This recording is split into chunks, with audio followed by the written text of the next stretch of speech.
What's up, everyone, and welcome back to the channel. In tonight's video, I'm going to be reviewing Hillbilly Elegy, Netflix's newest original film. If you are new here and you enjoy content like this, hit that red subscribe down below so you don't miss anything in the future. So when Hillbilly Elegy was planned on coming out and when it was announced, the excitement was real because you have Ron Howard as director, Amy Adams, Glenn Close in the actress positions. We're thinking this is set up for Oscar gold. You have all this amazing talent in front and behind the camera, and then it debuted to very less than stellar reviews. Now, I did not watch anything. I did not watch any previous reviews because I wanted to go in with a clean mind and fresh eyes, especially with award season contenders. I don't want other people's opinions to affect me on what I think of them.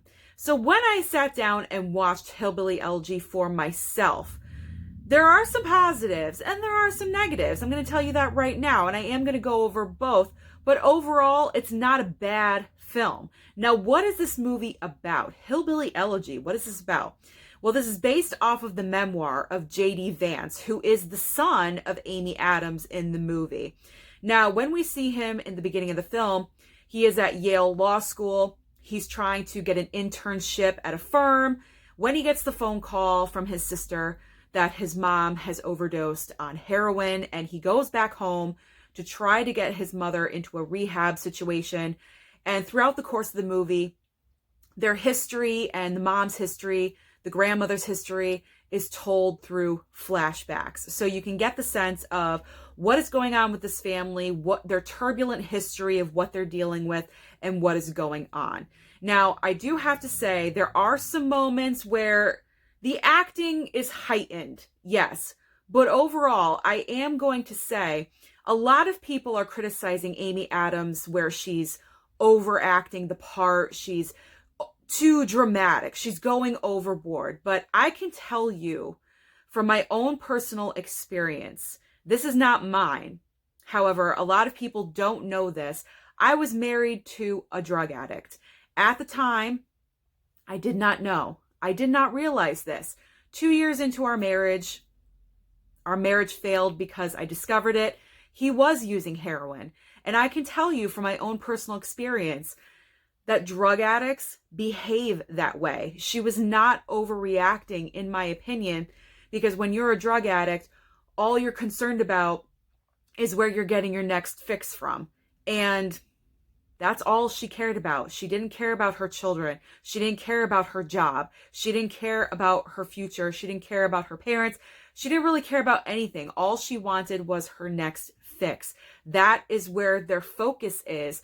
And I think if you are not exposed to that world, if you have no history with it, then you're going to have a different interpretation of it. But because I have a history with it, I knew someone close to me that experienced that, I feel like I understood Amy Adams or the character's mind better, if that makes any sense to anyone at all out there. So in my opinion, maybe a little bit, maybe just a smidge overacting, but it wasn't as bad as other people are saying. Now, what about Glenn Close? What about Glenn Close? Well, when I saw the trailer, I said, give her the supporting actress the supporting actress Oscar now. I just said, give it to her.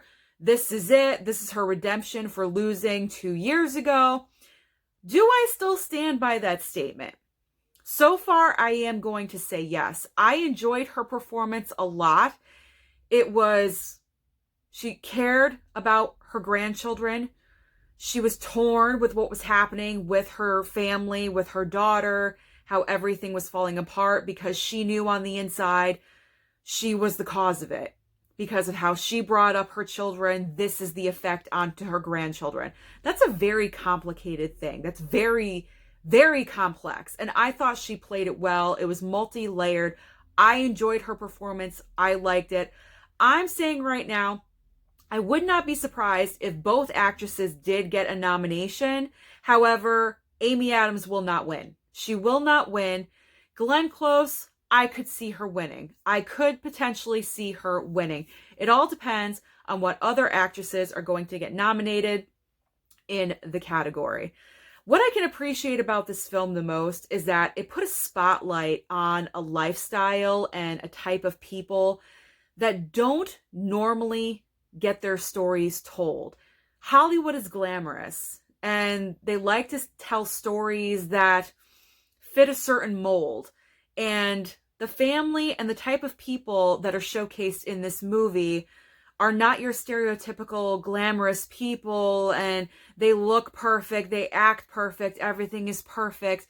No, they're poor, they're broke, they have addiction problems, they work basic jobs. I mean, let's be honest, this is the majority of our country right now.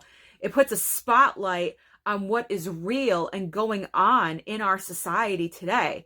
That I can truly appreciate. And I did notice that JD Vance was an executive producer on this film. So I'm hoping that he was really involved. And I'm assuming he was, because he knows this world better than anyone else. He lived it. It's his life. And he probably put that extra bit of information in. No, this is how we really lived, not so much this way.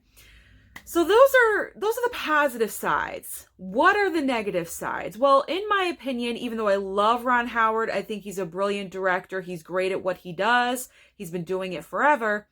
I don't think he was the right director for this project. I feel like a better director, I can't say who off the top of my head, but I feel like they should have gotten a director that could understand this lifestyle a bit more, of being downtrodden and broke and in the dumps. Just someone that could attach to themselves to the material just a little bit more. I don't know. If you guys agree with that, let me know down below. Another thing that I absolutely hated, this was the worst thing that I hated about the movie. I don't know who was the director of photography, but I didn't like it. I did not like it at all. There were fade-ins and fade-outs. They were blurry. A lot of the shots were so up close, major close-ups that were not necessary. At one point, you had the camera. There was like, in the very beginning, there's like a circle of people, and the camera like went pan from this to this. It was bad camera work. And I can't even believe that Ron Howard approved that and went with that. That was kind of shocking to me. So the camera work is not the best, but yet you can't let that affect the powerfulness of the story, because if you really just clear your mind and sit there and take it in, that this is a true life story. Someone actually lived through this and is telling their tale. Guys, don't be so harsh on it. Give it a chance. Give it a chance. It will open your mind to a new world that you don't really know about, that you probably didn't really want to know about, but it is something that is going to broaden your mind. Do I recommend you to watch this film? I actually do. I do recommend you to watch it at least one time. I'm not saying it's a repeater by any means. The rewatchability factor, I'm probably going to watch it again for award season purposes if it does get nominated. However, other than that, probably just a one-time watch. I do think it is worthy. So the big question is, what did you think of Hillbilly Elegy if you watched it? Did you enjoy it? Yes or no? Let me know down below. Don't forget to like and subscribe, and I'll see you next time.